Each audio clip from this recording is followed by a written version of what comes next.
Hi, kids. It's time for the Kids Corner. Travis, I wanted to do the intro today. Too bad, Joel. You snooze, you lose. Come on, you're hogging the spotlight.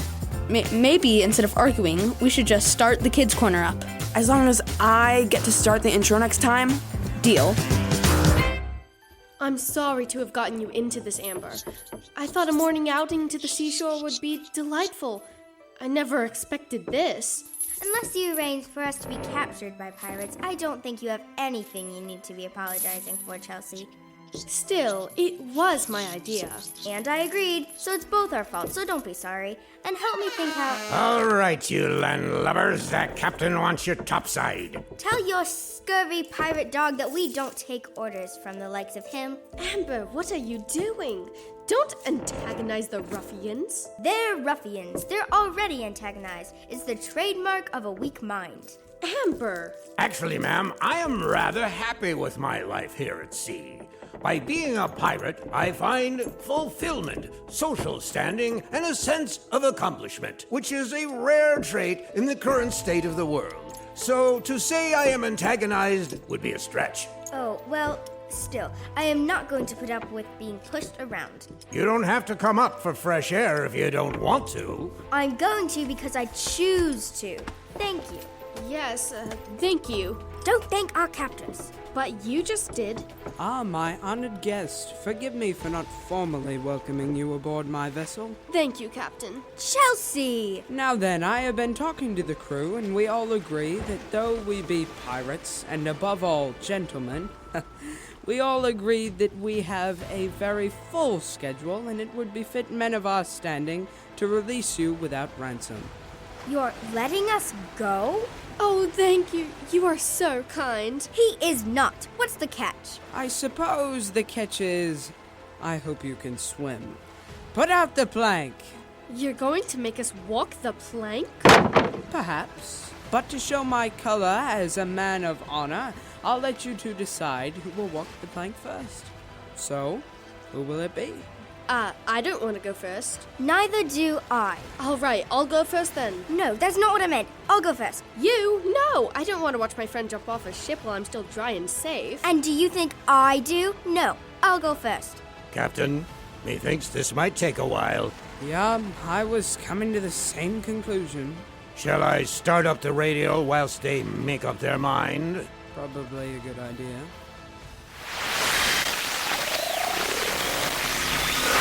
Hi, Mr. Jacobs. Are you busy? Good morning, Pete. No, I was going to spend today relaxing. What's up? I got this from my grandpa for Christmas, and I figured I'd ask if you knew how they worked. Let me see.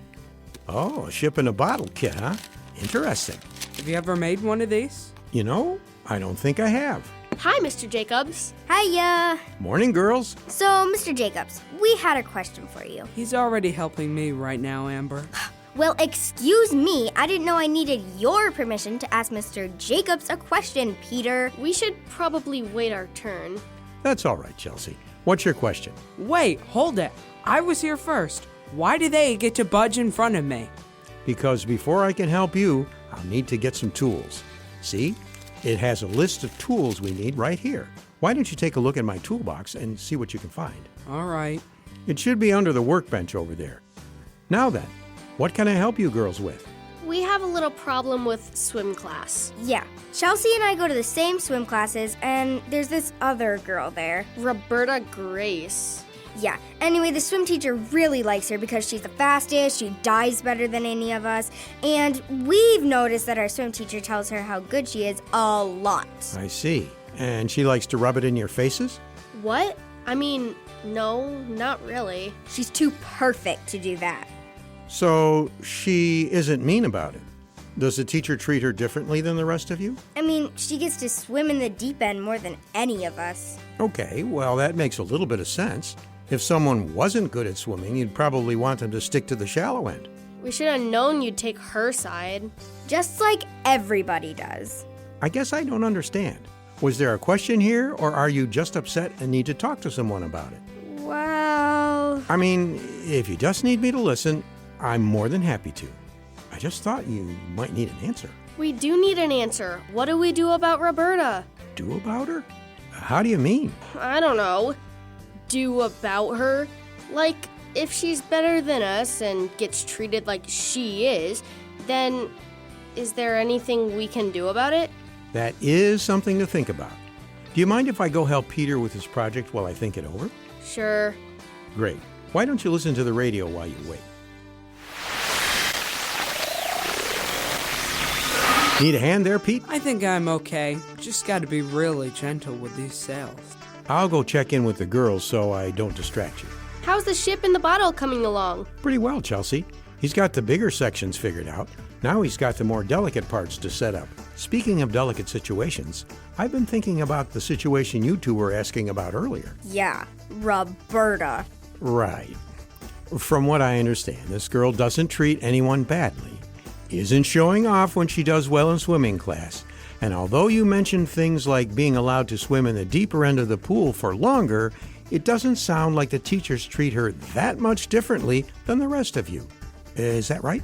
I mean, it's more... Yeah, I guess. So that leaves me with the impression that it's not her that needs to change. You think our teachers need to do something different then? I think he might be saying we have to change. Amber's right. I may be wrong, but it seems to me that you two are a little jealous of this girl. Jealous? Sure. You see the good things that Roberta has, and you want them too. Am I right? Maybe a little, but is it wrong for things to be fair? Didn't we talk about this like a month or two ago? We did talk about justice recently, but jealousy isn't about making things equal. Jealousy is saying in your heart that you deserve something that someone else has. Is that wrong? Most of the time. Most of the time? How can something be wrong most of the time and not all the time? I think the best example is in Exodus 20, verse 5. That's when God tells his people that they should not bow down and worship other gods, and he alone is the one that deserves worship. So God was jealous of idols? That's what he said. Of course, he was right to feel that way. He's God, and idols are just pieces of wood, metal, and stone. If someone told you that they'd prefer to love a statue instead of loving you, you'd feel pretty bad. I guess, but what makes us being jealous of Roberta any different? Well, who made Roberta good at swimming? God? Uh-huh. So if God gave her a gift, and you don't think she deserves that gift, you're kind of telling God that he made a mistake, and that he should have given you that thing instead. I don't know. Sure it looks that way, but why can't we ask for things that other people get? I didn't say we couldn't.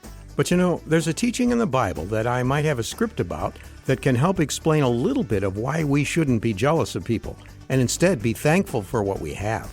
You two up for it? Yeah, why not? I'll go see if Peter's interested too. And we'll listen to the radio while you get things ready.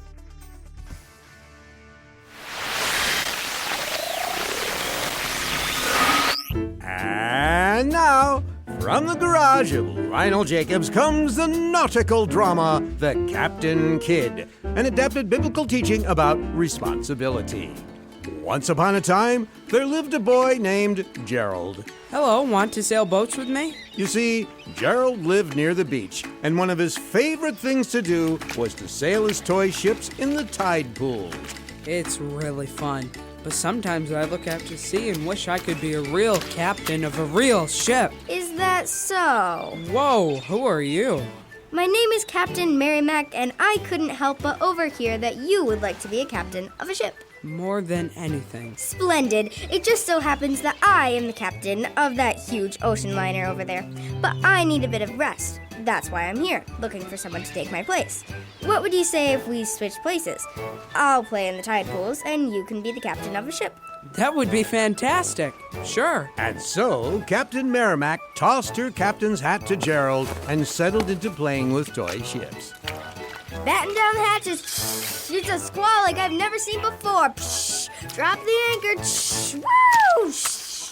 Meanwhile, Gerald came aboard the ocean liner and was greeted by his crew. Captain, welcome back. We need you to chart our course. Oh, yeah, I can do that. Let's raise anchor then and get underway then. Aye, sir. Where to, sir? Jamaica. Aye, but we only have fuel and provisions for a little ways. Should we put into port before then? That makes sense. Where's the nearest port that we can get that taken care of? You were supposed to know that, sir. Of course. Let's go here then. Very good. What of the cargo, Captain? Cargo? Indeed, sir. The cargo that is due in Istanbul by the end of the week.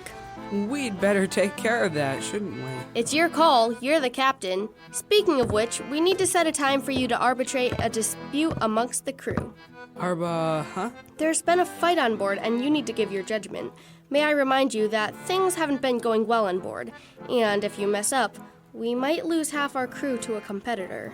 That's bad, right? Very bad, sir. Speaking of bad, have you seen the weather charts? We might be in for a rough ride in this voyage. Meanwhile, on shore... Look, lads, we found the buried treasure. Woo! World's best captain? Oh, no, you shouldn't have. Off to another desert island. You can have your boat back. What? Oh, it's you. I thought you wanted to be captain of a giant ship. I thought you were going to sail across the sea and have all kinds of adventures. When? All it is a lot of work. I'd be so busy making sure everything didn't go wrong that I wouldn't have time to enjoy any of it. With that, the captain smiled, stood up, and saluted Gerald. That captain's hat might be a bit too big for you today, but you'll grow into it, my boy, one day. Thanks for giving me a break, short as it was. And with that, Merrimack left to take command of her ship once more.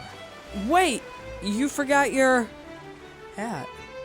The moral is that when we look at other people doing great things with great abilities and great toys, what we often don't see is the great responsibilities that come with those things, the hardships, the worries. God has given every person everything they have, be that a lot or a little, and the more God has given you, the more from you He's going to expect.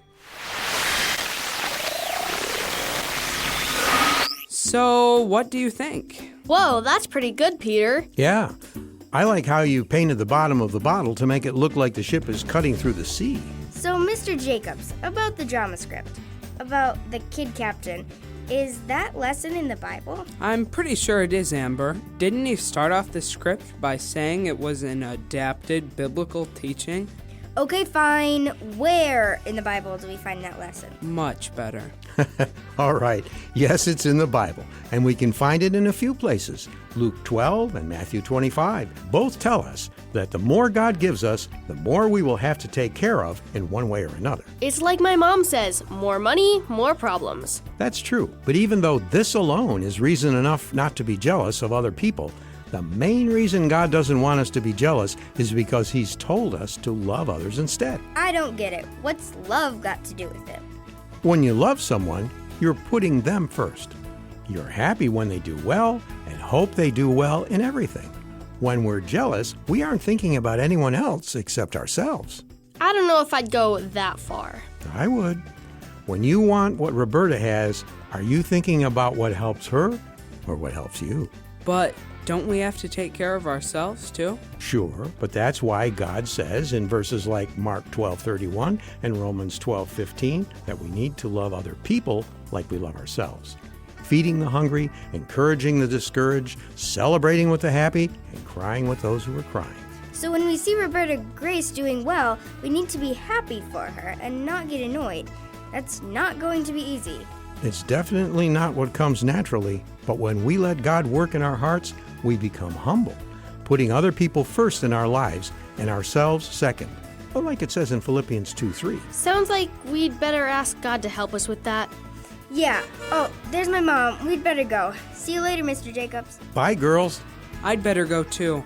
I want to ask Mom if I can video chat with my grandpa to show him this ship. Sounds like a good idea. It's always good to see when someone's thankful for what you've given to them. Yeah, I'd better pick up your tools first, huh? Nah, I've got them. Though, if you'd turn off the radio, I'd appreciate it. No problem.